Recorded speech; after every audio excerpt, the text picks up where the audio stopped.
foundation that God has given you, take another bold step. And I know that the addition that we're doing is a huge addition, okay? It's like building a whole other house over there. However, add an addition. Another thing it says is that very soon you will be bursting at the seams. Can you see that our church is bursting at the seams? Can you see that God is blessing us? The first service was just as full as this one. Last Sunday, if you were here, there was no room in this worship experience. We were completely out of room. You could walk back in our kids' ministry and you could see that they're completely out of room. We just renovated that 2 years ago. We just built this building down here 2 years ago, and our kids are completely out of room. And we got, I don't know, like 8 babies coming on. We got 8 babies coming on. People are still working mightily.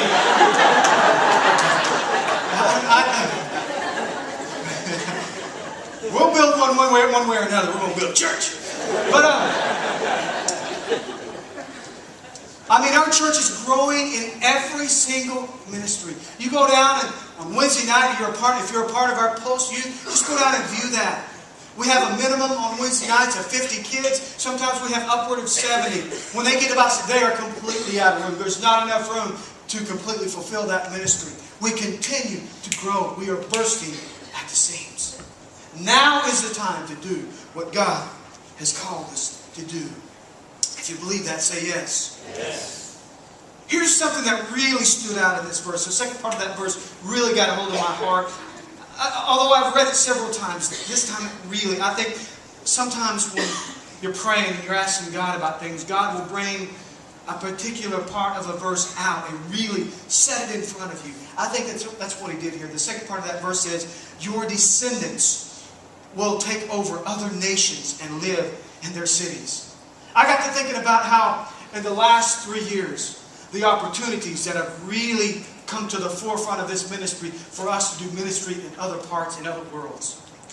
At this moment, I'm having to turn down opportunities to do mission work at other places simply because God has would have me focus on other ministries. But one day, because of the sacrifices that were made and the exposure that our kids are getting for missions and how God is going to use it, one day, we are right now becoming a worldwide outreach. Isn't that amazing? We are becoming worldwide. I mean, you wouldn't think that. We're just in this little place of Shawnee. Well, we're affecting people in Cambodia. We're affecting people in Haiti. We're affecting people in Africa. God is doing amazing things. And listen, our children will be different. We're growing up kids that are mission-minded. You won't be able to keep them out of other worlds and out of other ministries or out of outreach in other parts of the world. Our descendants will take over nations and live in their cities. More and more opportunities are coming for world outreach. We are becoming a world outreach church. Can you see it? Say amen. Amen. Habakkuk 2:1 says this. And the Lord answered me. You've heard this scripture before. Write the vision. Make it plain on tablets, so he may run who reads it. You see, usually we stop right there with that verse and we talk about how it's important when you have a God-given vision. You got to write it out. You got to have a plan. You got to have a blueprint. Otherwise, your vision is just a pipe dream.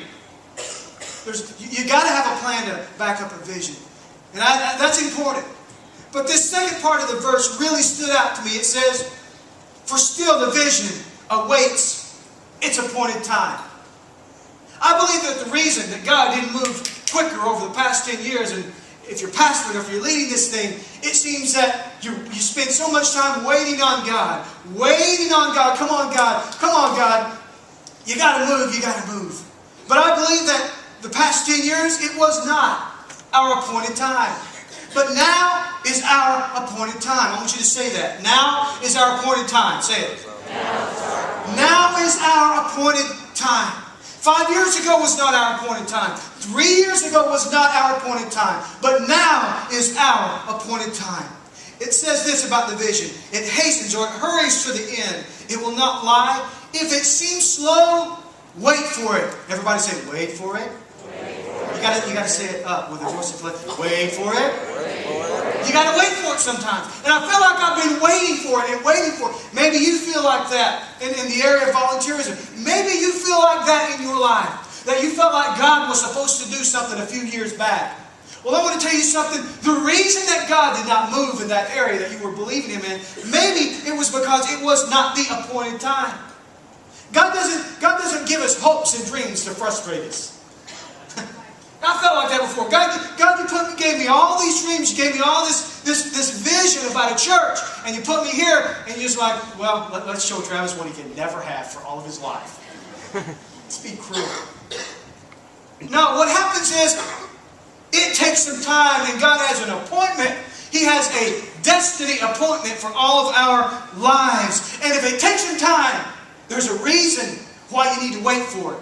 A lot of times, we don't want to wait because we want it right now. However, God usually has something He wants to work. Like I said before, we're a work in progress. And there are some things that we've got to understand. There are some things that we've got to walk in. There are some relationships that we've got to let go of. Did you hear me? A lot of times God's not moving in our lives because some things need to be worked out. And if it takes 10 years, if it takes 15 years, if it takes 20 years, wait for it. Wait for it. Because when the time comes, you better be ready. Somebody told me one time that the will of God was a lot like water skiing. How many of you ever water skied? You ever water skied with somebody that wasn't very experienced and there was a whole bunch of... Did I sound like Santa Claus? Let's use a little different adjective. There was a bunch, much better. There was a bunch of slack in the line. So you're sitting back there. You're on the ski. You're sitting there, and it just took off, and you're seeing the rope just it's going, and then all of a sudden you better be hanging on. You know what I'm saying? Or it's going to rip rip your gloves off or whatever, rip it out of your hands. The thing is sometimes the will of God's like that.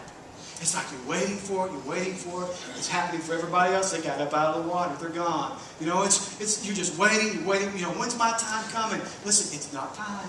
It's not time. But when it comes, you better be strapped in and you better be holding on because you'll miss it if you're not careful.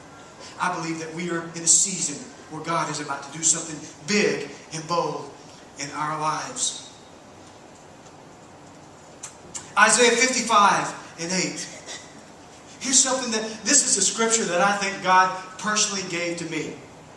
I think that God has been having to drill this scripture in my head because I make decisions. I feel like I'm making so many decisions that affect other people's lives. So I tend to be very conservative in my plans. And I say, well, I don't want to take that step unless I know this. Or I don't want to go in that direction unless I know. And I really need to know that God is going to do this. Sometimes I think like that, and there's really nothing wrong with that. But there are times that we must take bold, big moves of faith. Of faith. Listen to this. Isaiah 55:8 says, "For my thoughts are not your thoughts. Neither are my ways, or neither are your ways my ways, declares the Lord. For as the heavens are higher than the earth, so my ways higher than your ways, and my thoughts than your thoughts." Do you know that God is a bigger thinker than we are? I've had to come to grips with that. God's a bigger thinker. He thinks bigger. He thinks bolder. And if we're not careful, because of our lack of faith or because of our fear, we will tie the hands of God from moving in our lives because God moves through faith. And the bigger, the better, or the bigger, the bolder the faith, the bigger, the bolder of God moving in our lives. Listen, now is not the time for fear. Now is not the time for timidity. Now is the time for big, bold moves. I believe that with all my heart.